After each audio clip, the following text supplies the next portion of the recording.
السلام عليكم ورحمة الله وبركاته.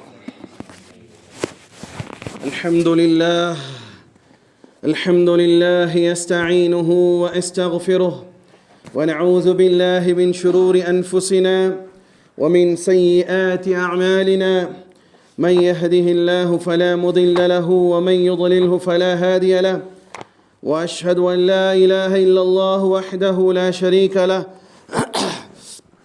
وأشهد أن سيدنا ونبينا ومولانا محمدا عبد الله ورسوله صلى الله عليه وعلى آله وصحبه وسلم تسليما كثيرا أما بعد فقد قال حق سبحانه وتعالى في القرآن العظيم الفرقان المجيد فأعوذ بالله من الشيطان الرجيم بفضل بسم الله الرحمن الرحيم لقد أرسلنا رسلنا بالبينات وأنزلنا معهم الكتاب والميزان ليقوم الناس بالقسط صدق الله العليم.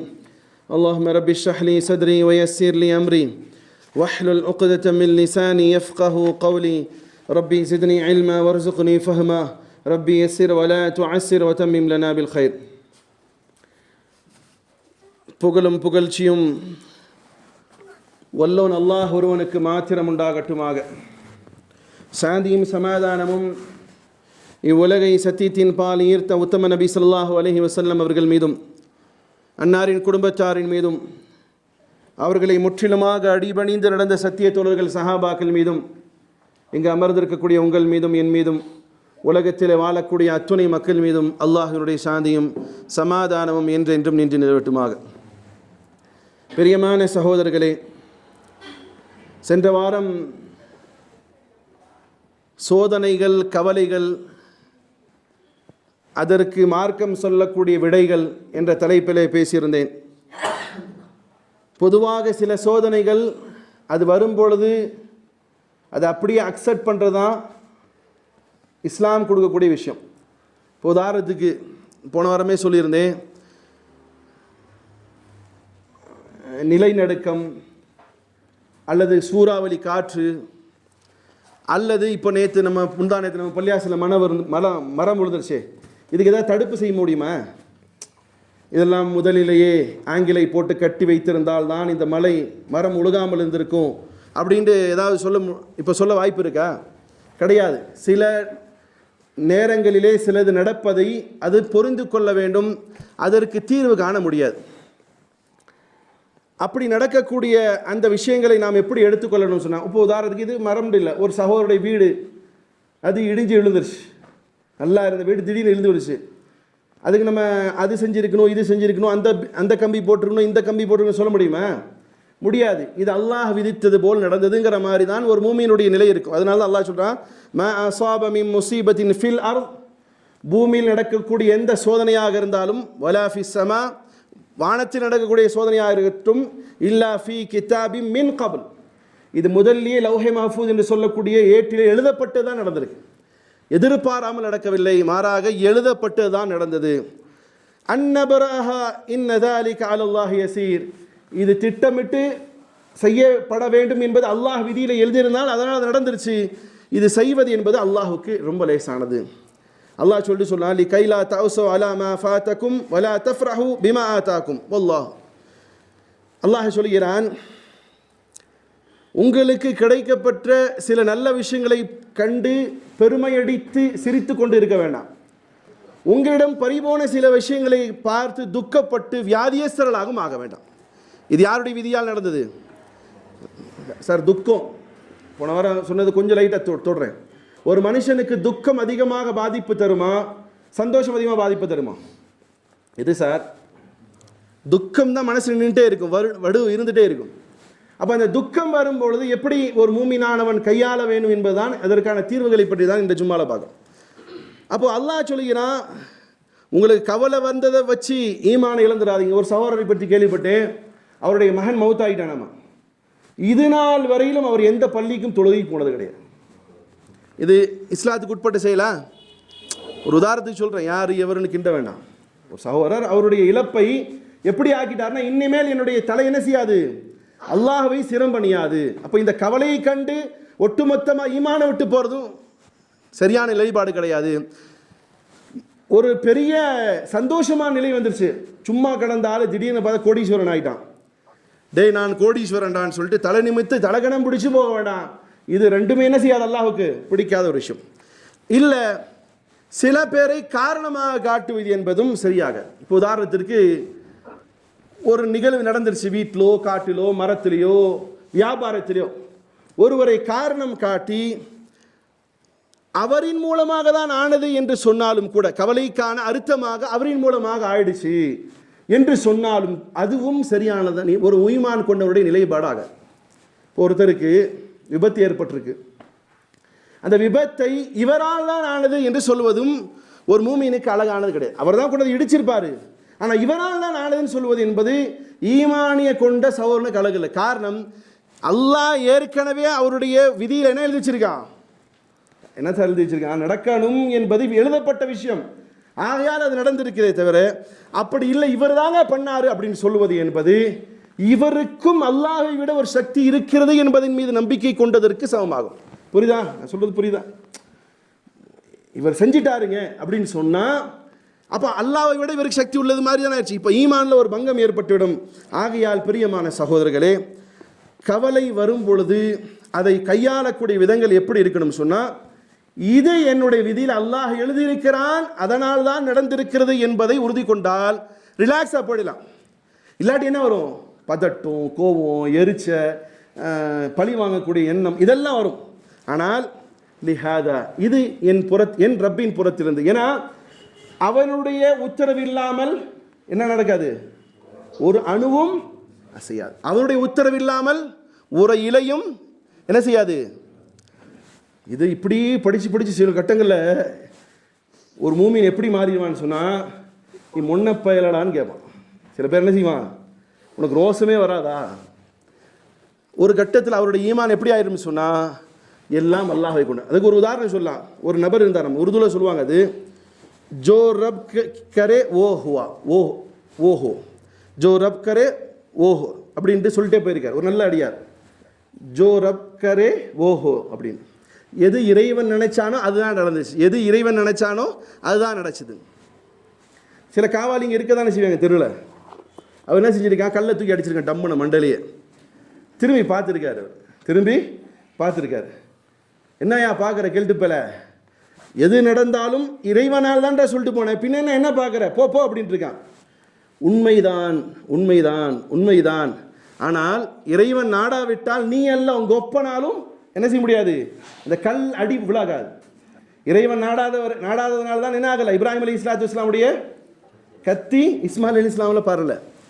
இறைவன் நாடாததுனால தான் இப்ராஹிம் அலைஹிஸ்ஸலாத்து வஸ்ஸலாமுடைய அவர்களை நெருப்பிலே போடப்பட்டும் கூட என்ன செய்ய முடியல, தீ சுடலை. அப்போ கல் எறியக்கூடியவன் அந்த நபரை பார்த்து திரும்பி நின்று சொன்னார் அவர், எது இறைவன் நாடிய நடந்தது உண்மைதான், இறைவன் நாட்டப்படி நடந்தது உண்மை, ஆனால் எவனுடைய முகம் கருமையடைந்தது என்பதை பார்க்கத்தான் திரும்பி நின்றேன், எவன் இந்த செயலுக்கு காரணமாக இருந்தான் என்பதை பார்க்க நின்றேன். புரியுதா உங்களுக்கு?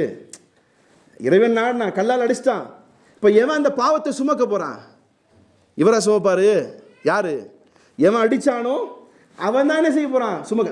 ஆகையால் நீ யாரப்பா என்பதை பார்க்கத்தான் திரும்பி பார்த்தேனே தவிர இறைவன் நாடியதால் என் மீது கல் அடி விழுந்தது, இறைவன் நாடாவிட்டால் உங்கப்பனாலும் கூட என்னை ஒருபோதும் சீண்ட முடியாது என்பதை அந்த ஒரு நல்லடியார் சொல்லியதை வரலாற்றிலே பதிவு செய்கிறார். அப்போ இது மாதிரி உங்களுக்கும் எனக்கும் வரக்கூடிய சில துக்கங்கள் அது யாரின் புறத்திலிருந்து வருகிறது, அல்லாஹ்வுடைய புறத்திலிருந்து.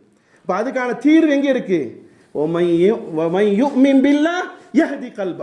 யார் அல்லாஹ்வின் மீது தவக்கல் வைக்கிறார்களோ, நம்பிக்கை வைக்கிறார்களோ, அவர்களுடைய உள்ளங்களை அதனுடைய பிரச்சனைந்து தீர்வு எங்கே இருக்கும் என்பதன் பக்கமாக வழிகாட்டுவான் என்பதை யார் சொல்கிறான், அல்லாஹ் சொல்கிறான். ஆக பிரியமான சகோதரர்களே, இவைகள் நடக்கக்கூடிய எந்த துக்கங்கள் கஷ்டங்களானாலும் மின் ஜானிபில்லாஹ், இது அல்லாஹ்வின் புறத்திலிருந்து தான் நடக்கிறது என்பதன் மீது நம்பிக்கை கொள்வதுதான் ஈமானிய இஸ்லாமிய முஸ்லிம்களுடைய அழகானதாக இருக்கும்.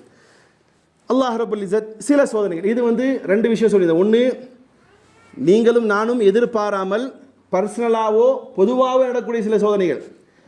சில சோதனைகள் எழுதப்பட்டது நடக்கும், அது மாற்ற முடியாது. சில சோதனைகள் இருக்கு, அந்த சில சோதனைகளும் கஷ்டமும் துக்கமும் மனிதர்கள் செய்யக்கூடிய சில தவறுகளால் நடக்கும். மனிதர்கள் செய்யக்கூடிய சில தவறுகளால் நடக்கும். அல்லாஹ் சூரா ஷூராவினுடைய வசனம், ஒமா அசாபக்கும் மின் முசீபத்தின் ஃபபிமா கஸபத் ஐதீக்கும் யாஃபு அன் கஸீர். அல்லாஹ் சொல்கிறான், ஒமா அசாபக்கும், உங்களுக்கு நேரப்போக்கூடிய சோதனைகள், துக்கங்கள், கஷ்டங்கள், அழுகைகள், ஃபபிமா கஸபத் ஐதீக்கும், அது தனிநபராக இருக்கலாம், ஒரு கூட்டமாக இருக்கலாம், அவர்களுக்கு வந்த சோதனைகள் அனைத்தும் அவர்களுடைய கரங்கள் சம்பாதித்து கொண்டவை. அவருடைய கரங்கள் சம்பாதித்து கொண்டவை. யார் சொல்றான்? அல்லாஹ் சொல்றான். எப்படி? உதாரணத்துக்கு சொல்லலாம், திடீர்னு பஞ்சமும் பட்னி ஏற்படுது. என்னதுன்னு நாட்டில் ஊரில் பஞ்சமும் பட்னியும் ஏற்படுகிறது. யாரை பொறுப்பு சாட்டலாம்? யாரை பொறுப்பு சாட்டலாம்? ஆட்சியாளர்களை என்ன செய்யலாம்? பொறுப்பு சாட்டலாம். ஆட்சியாளர் மட்டுமே பொறுப்பாக முடியுமா? நம்ம யாருடைய ஆட்சி எதிர்பார்க்குறோம்? யாருடைய ஆட்சி? மனசுலையா சொல்லுங்க, யாருடைய ஆட்சி? உமருடைய ஆட்சி என்கிறோம். அடா, உமர் வீட்டில் வேலை செஞ்ச ஆளு மாதிரியாவது நம்ம ஈமான் இருக்கா? அல்லது உமரதி அல்லாஹ் தன்னுடைய ஆட்சி காலத்தில் இருந்த மக்களுடைய மனநிலையாக நமக்கு இருக்கா? அப்போ இங்கே ஒரு கூட்டத்திற்கே மிகப்பெரிய என்ன செய்யுது? பஞ்சமும் பட்னி, விலைவாசி உயர்வு, நாட்டில் பொருளாதார சங்கடங்கள் எல்லாம் வருது. இது யாரால அப்படின்னு சொன்னால், இது மக்களாலும் ஆட்சியாளராலும். ஆட்சியாளருடைய மிகப்பெரிய பங்கு இருக்குது. எப்படி? அவனுடைய அணுகுமுறை சரி இருக்காது. அவனுடைய அணுகுமுறை சரி இருக்காது. எப்படி? அல்லாஹ்வே அதுக்கு தீர்வு. இப்போ இந்த பட்னி, பஞ்சம், கஷ்டம், வியாதிகள், எதிர்பாராத நடக்கக்கூடிய விபத்துகள், எதிர்பாராமல் நடக்கக்கூடிய சல்சலாக்கள், நிலைநடுக்கங்கள், எதிர்பாராமல் நடக்கக்கூடிய சூறாவளிகள், எதிர்பாராமல் நடக்கக்கூடிய பூகங்கங்கள், இவைகள்லாம் எதன் மூலமாக நடக்குதுன்னு சொன்னால், ஆட்சியாளர்களுடைய தவறான அணுகுமுறைகள் மூலமாக என்ன செய்யும்? உலகத்தில் இது மாதிரியான நிகழ்வு நடக்கும். அப்போ அதுக்கு தான் அல்லாஹ் எப்படி அதை தடுக்கிறது? எப்படி? ஃபஸ்ட்டு சொன்னே தடுக்க முடியாது. சில விதிகளில் எழுதப்பட்ட விஷயங்களே செய்ய முடியாது. அதுக்கு தடுப்பணைகள் கிடையாது. அதை எதுவுமே செய்ய முடியாது. அல்லாஹ் எழுதியது நடக்கும். மரம் விழுதா மாதிரி அல்லாஹ் எழுதியிருக்கிறான். ஃபஜ்ருடைய பாங்கு சொன்னதுக்கு பின்னாடி என்ன செய்யணும்? விழுகணும், யாருக்கும் எந்த விபத்து ஆகக்கூடாதுன்னு எழுதி வச்சிருக்கேன். அது விழுந்துருச்சு. ஆனால் இது மாதிரி நடக்கும் பொழுது மக்களுக்கு இயலாமை ஆவதும், பிரச்சனைகள் ஆவதும், பஞ்சம் பட்னிகள் வருவதும், இதற்கெல்லாம் என்னடா தீர்வுன்னு சொன்னால், நபிமார்களை அல்லாஹ் அனுப்புனது எதற்குங்கிறத எடுத்து பார்க்கணும். நபிமார்கள் என்ன செஞ்சாங்க? நீதத்தை நிலைநாட்ட வந்தார்கள், சத்தியத்தை மக்களுக்கு மத்தியிலே சொன்னார்கள். அவர்களுடைய தன்மை எப்படி இருந்தது? அவர்களுடைய தன்மைகளை ஆட்சியாளர்கள் எடுக்கும் பொழுது மக்களும் நிம்மதியாக இருப்பார்கள், ஆட்சியாளரும் நிம்மதியாக இருப்பார். அது எப்படி? அல்லாஹ் ரப்பல் இந்த வசனத்துக்கு பின்னாடி சொல்றான், லக்கத் அர்சல்னா ருசூலனா பில் பையினாத்தி வ அன்ஸல்னா மஅஹுல் கிதாப வல் மீசான் லியகூமுன் நாஸ பில் கிஸ்த். இப்போ இது மாதிரி பஞ்சங்கள், பட்னிகள், விபத்துக்கள், சூறாவளிகள், சுனாமிகள் போன்ற இயற்கை பேரிடர்கள் வரும் பொழுது இதை எப்படி தடுக்கிறதுன்னு சொன்னால், நிச்சயமாக தடுக்கக்கூடிய ஆயுதமாக எதை எடுக்கலான்னு சொன்னால், கிஸ்து என்று சொல்லக்கூடிய நீதத்தை ஆட்சியாளர்கள், அதிகாரிகள் கடைபிடித்தால் இது மாதிரியான விபத்துக்கள் ஏற்படாது. புரியுதா சோர்ல? சார், வீட்டில் கரண்ட் ஷாக் அடிச்சிருச்சு, வீட்டில் மரம் விழுந்துருச்சுன்னா அல்லாஹ்வுடைய இது பொதுவாக நடக்கக்கூடிய நிலைகள், அல்லது ஒரு தனி மனிதன் நினைச்சுக்கலாம். அல்லாஹ் குர்ஆன்ல என்ன சொல்றான்? வட்டி வாங்குவது கூடுமா கூடாதா? வட்டி வாங்குவதும், வட்டி கொடுப்பதும், வட்டிக்கு கணக்கெழுவதும், சாட்சி சொல்றதும் எல்லாம் தடுக்கப்பட்டது. ஒரு மனுஷன் வட்டிக்கு வாங்கி வியாபாரம் பார்க்குறாரு, அது பொது மனிதருக்கு விஷயம். இது தனிநபருக்கு வர்றேன். இப்போ இவர் என்ன செஞ்சார்? எல்லாம் வட்டிக்கு வாங்கி வாங்கி வாங்கி கடை வச்சார், வட்டிக்கு வாங்கினார், கார் வாங்கினார், வட்டிக்கு வாங்கினார், வீடு கட்டினார், வட்டிக்கு வாங்கினார். திடீர்னு அம்போன்னு வந்து உட்கார்ந்துருக்கார். எங்கே? நெடுத்தில் வந்து உட்காந்துருக்கார். யார் இதுக்கு பொறுப்பெடுப்பா? பேங்க்காரன் பொறுப்பெடுப்பானா? ஆட்சியாளர்கள் பொறுப்பெடுக்க முடியுமா? இல்லை அவங்களுடைய சொந்த மந்தங்கள் பொறுப்பெடுக்க முடியுமா? யார் இதற்கு பொறுப்பு? யார் சார் பொறுப்பு? அந்த சகோதரன் தான் தன் கரத்தால் அவனை தானே அழிவின் பக்கமாக இழுத்து கொண்ட. அல்லாஹ் ஒன்று ஹராம்னு சொன்னதுக்கு பிறகு செய்தால் அவன் கரத்தால் அவன் சம்பாதித்து கொண்டு, அதனால் என்ன செய்ய முடியாது? பொதுவாக பசி பஞ்சங்கள், பட்னிகள் வருதுன்னு சொன்னால் இங்கு நீதத்தை நிலைநாட்டவில்லை. நபிமார்கள் வந்த நோக்கம் என்னது?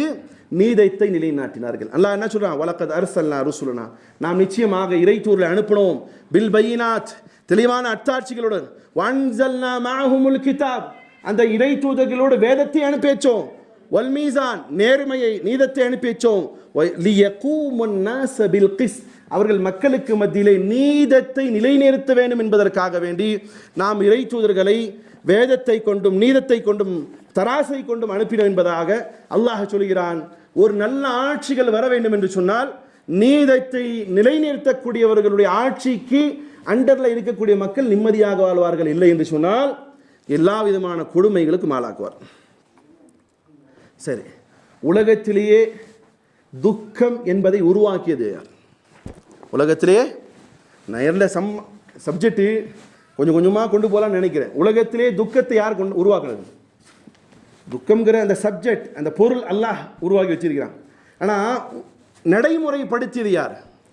உலகத்திலே துக்கத்தை நடைமுறைப்படுத்தியது யாருன்னு சொன்னால் மனிதர்கள் தான். மனிதர்கள் தான் நிஜம் உலகத்திலே துக்கத்தை உருவாக்குறது. எப்படி உருவாக்குனான்னு சொன்னால், மேலோர் கீழோர் என்ற பாகுபாடை உருவாக்கியதன் மூலமாக துக்கத்தை உருவாக்கியது மனிதன். இது இன்று நேற்று அல்ல, இன்றைய நீங்கள் நான் சொல்லக்கூடிய சில சமூகங்கள் அல்ல. அதுக்கு முன்னாடி என்ன செஞ்சிருக்கு? மேலோர் கீழோருங்கிற நிலைகள் இருந்துச்சு. ரசூலுல்லாஹி ஸல்லல்லாஹு அலைஹி வஸல்லம் காலத்துக்கு முன்னாடி இருந்துச்சு. குல வேறுபாடுகள் இருந்துச்சா இல்லையா? அந்த குலம் கம்மியானது, இந்த குலம் உயர்வானது இருந்துச்சா இல்லையா? ஆனால் இதெல்லாம் யார் ஒழிச்சா? யார் சார் ஒழிச்சா? இப்போ மனிதர்களுக்கு மத்தியிலே பாகங்களை ஏற்படுத்துவதுதான் மிகப்பெரிய உலகத்திலே உருவாக்கிய துக்கம்.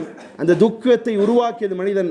அதை உடைப்பதற்கு தான் ரசூலுல்லாஹி ஸல்லல்லாஹு அலைஹி வஸல்லம் சொன்னாங்க, லா ஃபضل லிஅரபியின் அலா அஜமி வலா லிஅஜமின் அலா அரபி.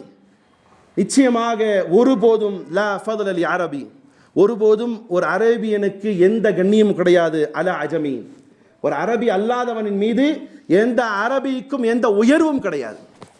வலா லிஅஜமின் அலா அரபி, ஒருபோதும் ஒரு அஜமி, அதாவது அரபி அல்லாதவர்கள் அரபியர்களை விட உயர்ந்தவர்கள் என்பதும் கிடையாது.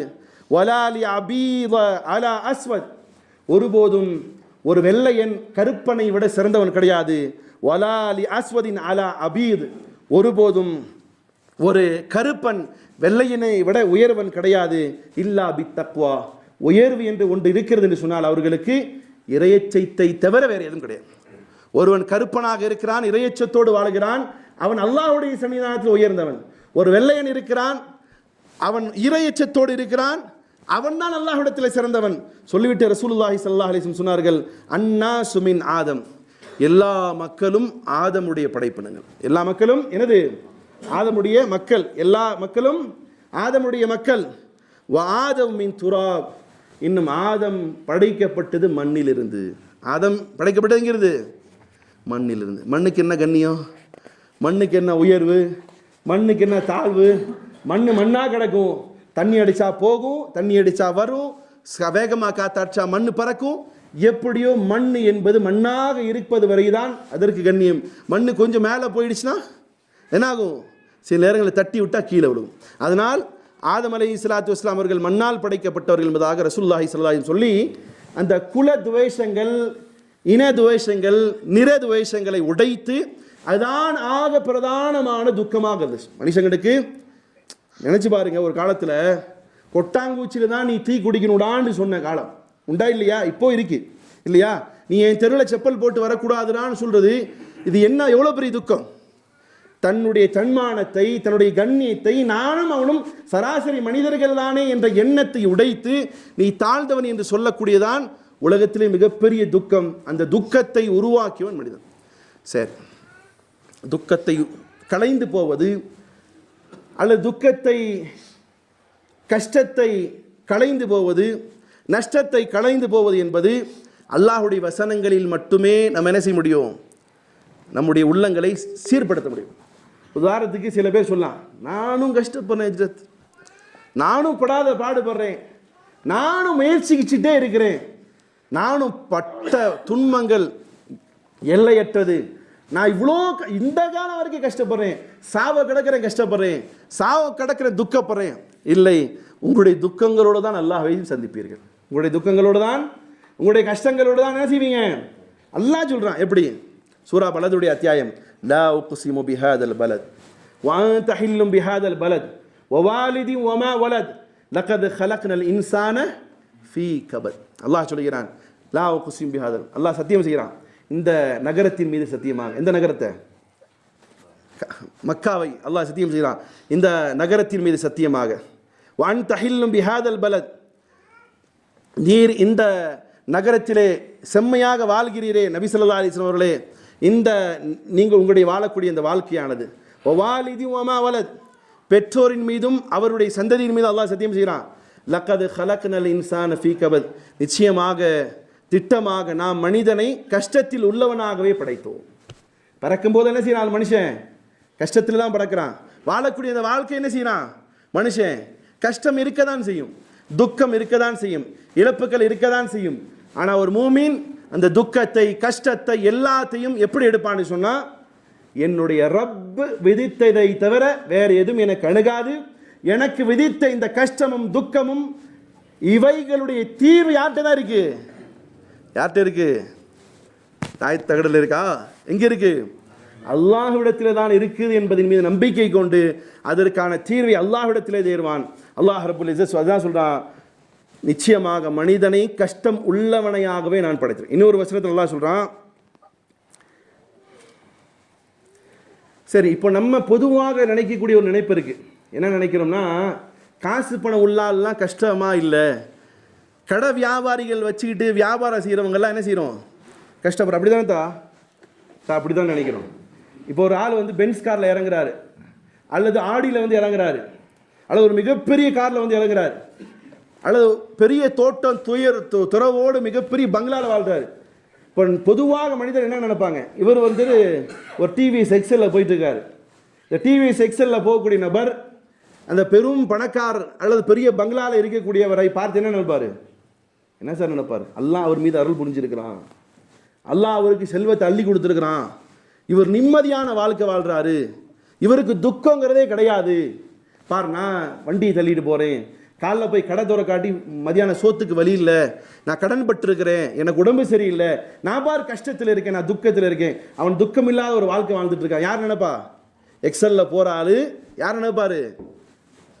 ஒரு மாளிகை வீட்டில் வாழக்கூடியவரை இல்லை. உங்களுடைய உழைப்புக்கான நிலை, நீங்கள் காலையிலேருந்து 8 மணி வரைக்கும், அல்லது காலையில் சில பேரெல்லாம் செக்கு மாடாக இருப்பாங்க, காலையிலிருந்து மாலை வரை உழைத்த நீ தூங்க போகும்பொழுது வீட்டுக்காரமாக சாப்பிட்டுட்டு தண்ணி குடிக்க முன்னாடி எப்படியே பார்த்துட்டு பிடிப்பட்டு தூங்கிடுவீங்க. பங்களாவில் வாழ்கிறாரு பாருங்க பெரும்பாலான கூட்டம், அவருக்கு என்ன தேவைப்படும்? சாப்பிட்டதுக்கு பின்னாடி என்ன தேவைப்படும்? ஸ்லீப்பிங் டேப்லெட் தேவைப்படும். என்னென்ன டேப்லெட் இருக்கோ டிப்ரெஷனுடைய டேப்லெட் அவருக்கு தேவைப்படும். வீக்லி ஒன்ஸ் கவுன்சிலிங்க்கு போக வேண்டியது இருக்கும். இவருக்கு உடல் ரீதியான தொல்லைகள் இருந்தால் அவருக்கு என்ன இருக்குது? மன ரீதியான தொல்லைகள் இருக்கு. அப்போ இவர் மட்டும் நிம்மதியாக வாழ்கிறார் என்பதை யாரும் நினைக்க வேண்டாம். ஒரு மனிதன் அல்லாஹ்வின் மீது நம்பிக்கை வச்சு இபாதத் செஞ்சுட்டு அவர் வாழ்க்கை வாழ்றாருன்னா, ஒரு காலம் அவர் என்ன செய்யலாம்? ஈமானிய பரக்கத்தால் அல்லாஹ்வின் மீது வைச்ச நம்பிக்கையால் அவர் நிம்மதியாக வருவார். அல்லது கோடீஸ்வரனாக இருக்கட்டும், பிச்சைக்கார ஏழையாக இருக்கட்டும், தக்வா என்ற ஒன்று இல்லை என்று சொன்னால் எல்லோரும் வருத்தத்திலே கஷ்டத்தில் இருப்பவர்கள் தான் என்பதை உணரும் பொருட்டு நான் இந்த ஒரு உதாரணத்தை சொல்கிறேன். ஏன்னா போன வாரம் ஒரு இது வச்சு ஒரு ஸ்லோகம், அது புத்திஸ்டுகள் சொல்லக்கூடியது. என்னது? துக்கம், நல்ல வார்த்தை சொன்னேனே, துக்கம். புத்தர்களுடைய கலிமாத்தா நம்ம எப்படி லா இலாஹ இல்லல்லாஹ் முஹம்மது ரசூலுல்லாஹ் சொல்கிறோமோ அந்த மாதிரி என்ன வார்த்தைன்னு சொல்ல, சர்வம் துக்கம். என்னது? சர்வம் துக்கம் இல்லையா? சரி, புத்தருங்கிறாங்க இல்லையா? அந்த புத்தர் ஒரு ஏழ்மையான ஆளா? பெரிய கோடீஸ்வரன் தான் புத்தர். யாரு? மிகப்பெரிய கோடீஸ்வரர். ஆட்சி அதிகாரம் அவருடைய கைகளில் இருக்கக்கூடிய ஒரு நபர். அவங்க அத்தா செத்தா ஆட்சி பொறுப்பவருக்கு வர வேண்டிய ஒரு சூழ்நிலை இருந்தவர் தான் யாரு? புத்தர். அவரை பற்றி சொல்ல வேண்டியது இல்லை. ஆனாலும் நீங்கள் புரிஞ்சுக்க, சில நேரங்களில் சில ப்ராக்டிக்கலான விஷயங்கள் சொன்னால் புரியும். ஏன்னா நம்மளால என்ன செய்வார்னா, எல்லாம் சரிதான் ஆச்சு, அங்கே போயிட்டு இருந்தோம்னா அவர் பாருங்கள் ஒரு மெழுகு பற்றி வச்சுட்டு எல்லா உண்மையும் சொல்கிறாருங்க. ஈமானில் குறவு இல்லாதெல்லாம் உண்டு. சில வீடுகளில் இப்பவும் பழக்கம் இருக்குது, குழந்தைக்கு என்ன போயிடும், லூஸ் மோஷன் போயிட்டே இருக்கும். அதுக்கு எங்கே போவாங்க தா? அது என்னமோ ஒன்று,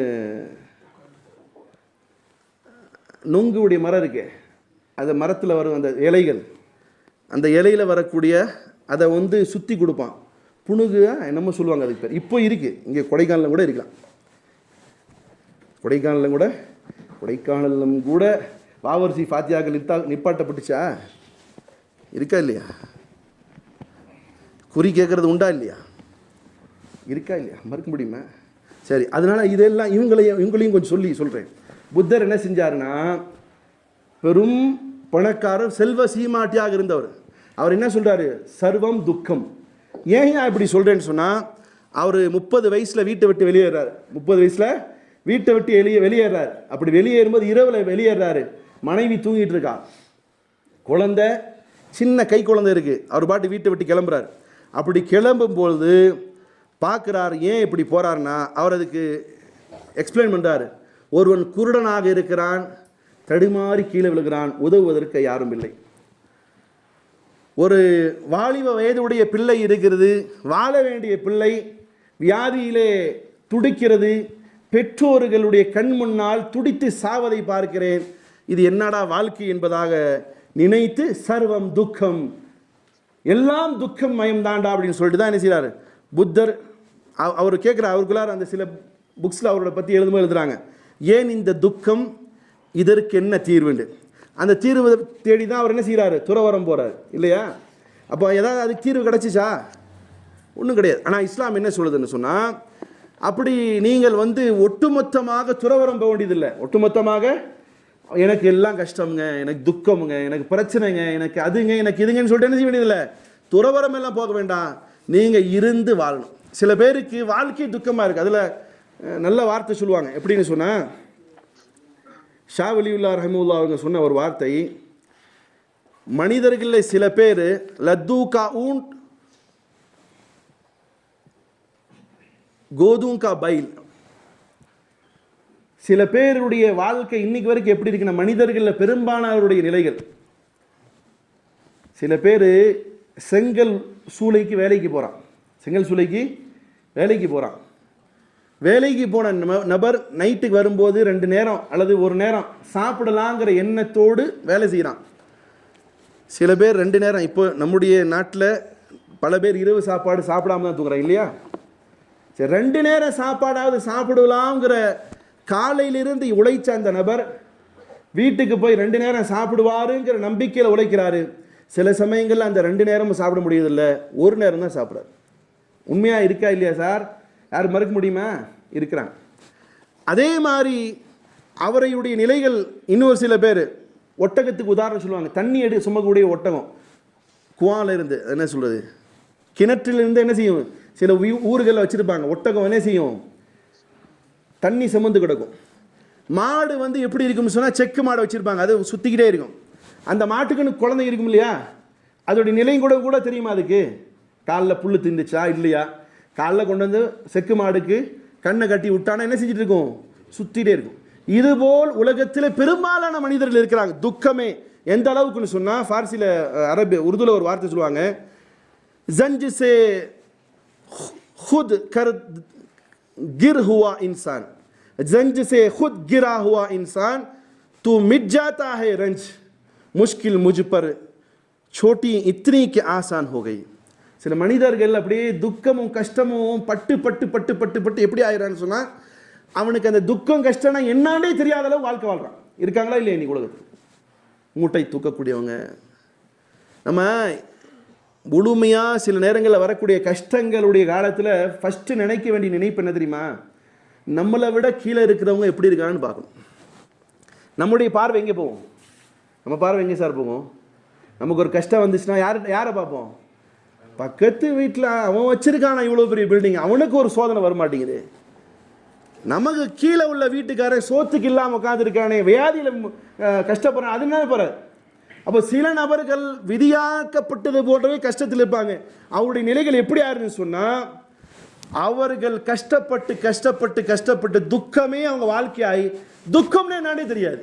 துக்கம்னா சார், வீட்டில் யாராவது ஒரு ஆள் மவுத்தாயிட்டா கபரஸ்தானுக்கு போய் அடக்கம் செய்யும்போது என்ன செய்யும்? உள்ளே இறக்கும்போது கண்ணில் கண்ணி வருமா வராது? அழுதுருவோம். அதே கபரஸ்தானில் வேலை செய்யக்கூடிய மம்முட்டியால், அது என்னது வெட்டியான், அது யாராவது அவர் என்ன செய்வார்? கஷ்டப்படுவார், தூக்கி போடு போடு போடு போடு அப்படின்னு. போஸ்ட்மார்ட்டம் பண்ணுறாலும் எதையாவது திக்கப்படுவாரா? கஷ்டப்படுவாரா? போயா 10ஓட 11 போய்விடும். இது மாதிரி சில பேருடைய கஷ்டங்கள், அந்த கஷ்டமே அவங்களுக்கு பழகி போயிடும். ஆனால் சில பேருடைய கஷ்டங்கள் வரும்பொழுது அவங்களுடைய மனசு உடைஞ்சி சில நேரங்களில் தற்கொலை, சில நேரங்களில் ஈமானை விட்டு வெளியேறக்கூடிய நிலைப்பாடுகள், சில நேரத்தில் அல்லாஹ்வே நான் பார்க்க மாட்டேன். ஒரு சில நாட்களுக்கு முன்னால் ஒரு ஒரு நபரை சந்தித்தேன். தொழுகிறீங்களான்னு கேட்டேன். எனக்கு வந்த கஷ்டத்துக்கு நான் இனிமேல் தொழுகக்கூடாதுன்றே வெறுத்து உட்காந்துருக்கேன். அப்போ கஷ்டங்கள் எதனால் அவர்கிட்ட கொஞ்சம் உட்காந்து விசாரிக்கும் போது முழு கஷ்டத்துக்கு காரணம் அவர் தான். முழு கஷ்டத்துக்கு காரணம் அவர் தான். ஆனால் அவரே கஷ்டத்தை எல்லாம் சுமந்து விட்டு யார் மேலே பழிய போகிறாரு? யார் மேலே போகிறார்? அல்லாஹ் மேலே பழிய போகிறார். அல்லாஹ் தொழுக மாட்டேங்கிறார். இல்லை, அப்படி இல்லாதீங்க, நீங்கள் தஹஜ்ஜத் தொழுங்க, அல்லாஹ் உங்களுடைய காரியங்கள் லேசாக்கி தருவான்னு சொன்னதுக்கப்புறம் இப்போ அவங்க ஆரம்பிக்கிறோம். பிரியமான சகோதரர்களே, கஷ்டம்தான் மனிதனாக படைத்த எல்லோருக்கும், அது செல்வந்தனாக இருக்கட்டும் அல்லது ஏழையாக இருக்கட்டும், எல்லோருக்கும் கஷ்டம் என்பது இருக்கும். காரணம் அல்லாஹ் என்ன சொல்லிட்டான்? லக்கது ஹலக்னல் இன்சான ஃபீ கபத், நிச்சயமாக கஷ்டத்தில் தான் மனுஷன் இருக்க முடியும். இன்னொன்று இடத்துல சொல்கிறான் அல்லாஹ், சூரா ஷக்கத், இத சமாஉன் ஷக்கத் வாதினத் லிரப்பிஹா வஹுக்கத், இந்த வசனத்தை சொல்லிட்டு வரும்போது சொல்கிறான், யா அய்யுஹல் இன்சான் இன்னக காதிஹுன், யா அய்யுஹல் இன்சான் இன்னக காதிஹுன் இலா ரப்பிக கத்ஹன் ஃபமுலாகி. அது அப்படியே அர்த்தம் சொல்லணும்னா, மனிதனே நிச்சயமாக நீ உன் இறைவனிடமிருந்து மனிதனே நிச்சயமாக நீ உன் இறைவனிடம் சேரும் வரை முனைந்து உழைப்பவனாக உழைக்கிறவனாக பின்னர் அவனை சந்திப்பாய். அல்லாஹுடைய வசனம். எப்படி தமிழில் நம்ம புழக்கத்தை சொன்னால், மனுஷனே நீங்கள் உலகத்தில் கஷ்டப்படுற மாதிரி துக்கப்படுற மாதிரி இருந்து இருந்து யாரை வரைக்கும் சந்திக்கும் போது துக்கப்படணும்? நீ கஷ்டப்படணும், துக்கப்படணும். அல்லாஹ்வை சந்திக்கும் போது வரை என்ன செய்யணும்?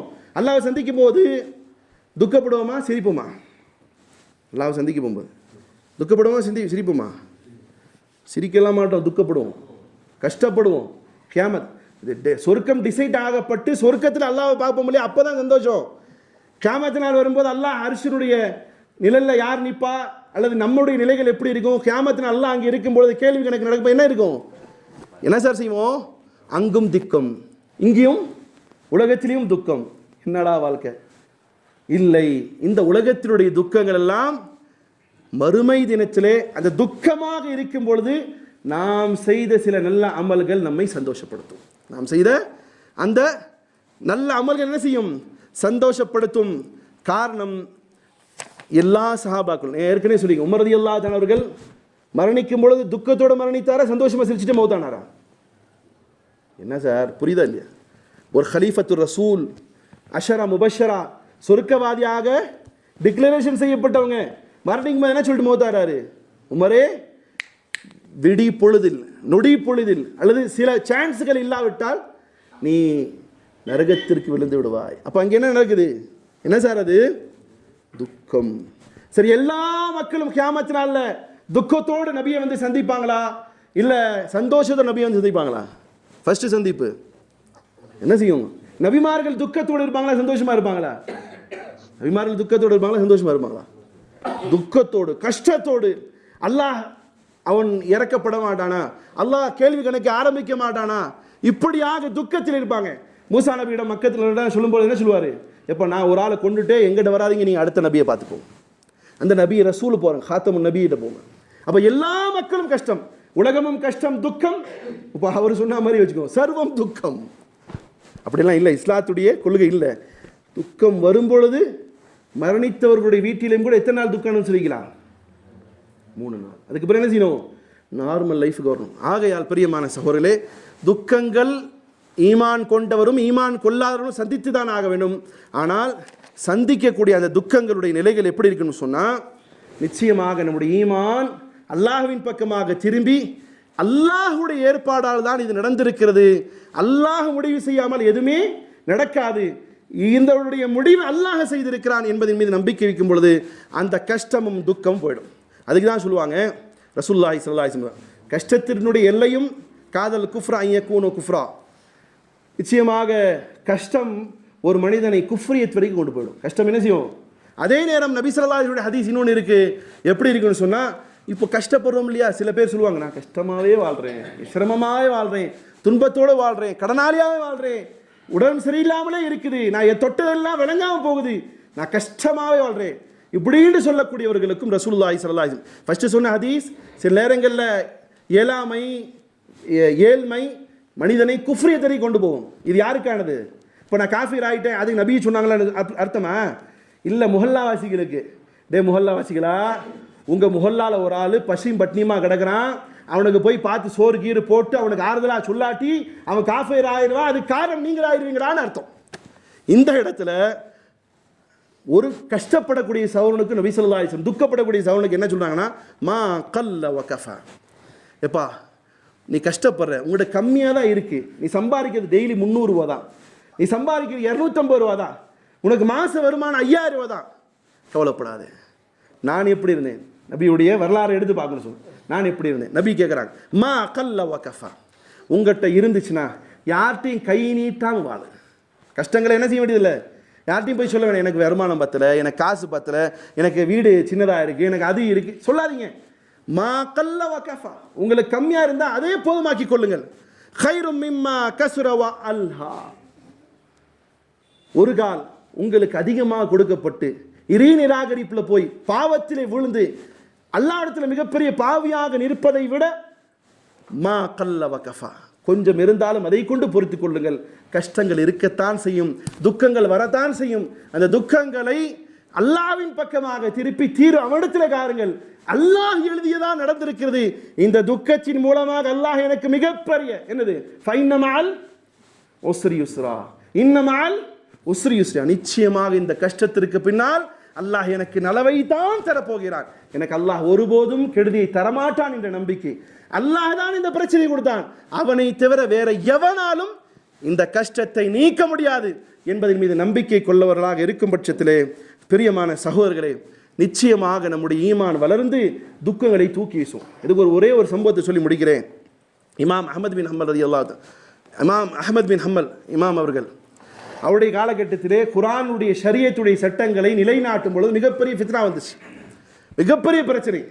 இமாமை எப்படியெல்லாம் கஷ்டப்படுத்தினாங்கன்னு சொன்னால், இமாமை ஜெயிலில் போட்டாங்க. இமாம் பின் அஹ்மத் பின் ஹம்பல் தெரியுமா இல்லையா, 4 இமாம்கள் ஃபேமஸான இமாம்கள், அதில் ஒருத்தர் யார், இமாம் அஹ்மத் பின் ஹம்பல். அவர்களுடைய ஃபாலோவர்ஸ் நிறைய இருக்கிறாங்க. அப்போ இந்த இமாம் பசியால் கொடுமைப்படுத்தப்பட்டாங்க, அடித்தாங்க. இந்த இமாமை விரட்டி அடித்தாங்க. அன்றைய இருந்த கலீஃபா அவரை தூக்கி என்ன செய்தார், அப்பாசியாவுடைய ஹிலாஃபத்துடைய காலகட்டம், தூக்கி ஜெயிலில் போட்டார். அப்படியெல்லாம் போடும் பொழுது ஒரு பொட்டு கண்ணீர் அவருடைய கண்ணில் இருந்து வரல, ஒரு பொட்டு கண்ணீர் அவருடைய கண்ணில் இருந்து வரல. எல்லாத்தையும் சகிச்சார், போடா வரது பார்த்துக்கலான்னு. ஆனால் அதே இமாம் அவருடைய காலகட்டத்திலேயே ஹலீஃபா வேற மாறுறார், புது ஹலீஃபா வருகிறார். இவர் எந்த குரானிய சட்டத்திட்டங்களை மக்களுக்கு மத்தியில் கொண்டு போகணும்னு சொன்னாரோ அதே சட்டங்களை கொண்டு வரார். கொண்டு வந்ததுக்கு பின்னால் இமாமை என்ன செய்கிறாரு, விடுதலையும் செய்கிறார். இமாம் விடுதலையாகி வீட்டுக்கு வரார். வீட்டில் வரும்போது அன்றைய ஹலீஃபாவாக இருக்கக்கூடியவர் இமாமுக்கு மிகப்பெரிய ஒரு செல்வத்தினால் செய்யப்பட்ட பொட்டலங்களை கொடுத்துறாரு, பெரிய காசு என்ன செய்கிறார், என்ன சொல்லுவாங்க, காசு மூட்டை கொடுத்துறாரு. கஷ்ட காலத்தில் அடிக்கும் பொழுது ஜெயிலில் போடும்போது அழுகாத இமாம், துக்கப்படாத எல்லாம் சொல்கிறாங்க, வரலாறு எழுதப்படு ஒரு சொட்டு கண்ணீர் இல்லையாம். இங்கே செல்வத்தை கொண்டு வந்து முன்னாடி வச்சதுமே இமாம் அவர் என்ன செய்கிறாரு, அழுது அல்லாட்ட முறையிறாரு, யா அல்லாஹ் கஷ்ட காலத்தில் அழுகாத இந்த கண்கள் இப்பொழுது அழுகிறது. காரணம், இந்த செல்வம் இவர்கள் கொடுத்ததினால் ஷரியத்துடைய விஷயத்தில் நான் வரம்பு மீறி விடுவோனோ என்ற அச்சம் வருகிறது, ஆகையால் நான் அழுகிறேன் ரப்பேன்னு சொன்னான். இதனால் பிரியமான சகோதரர்களே, கஷ்ட காலத்திலே அந்த இமாம் யாரின் மீது நம்பிக்கை வச்சிருப்பாரு, யார் மீது, அல்லாஹ்வின் மீது.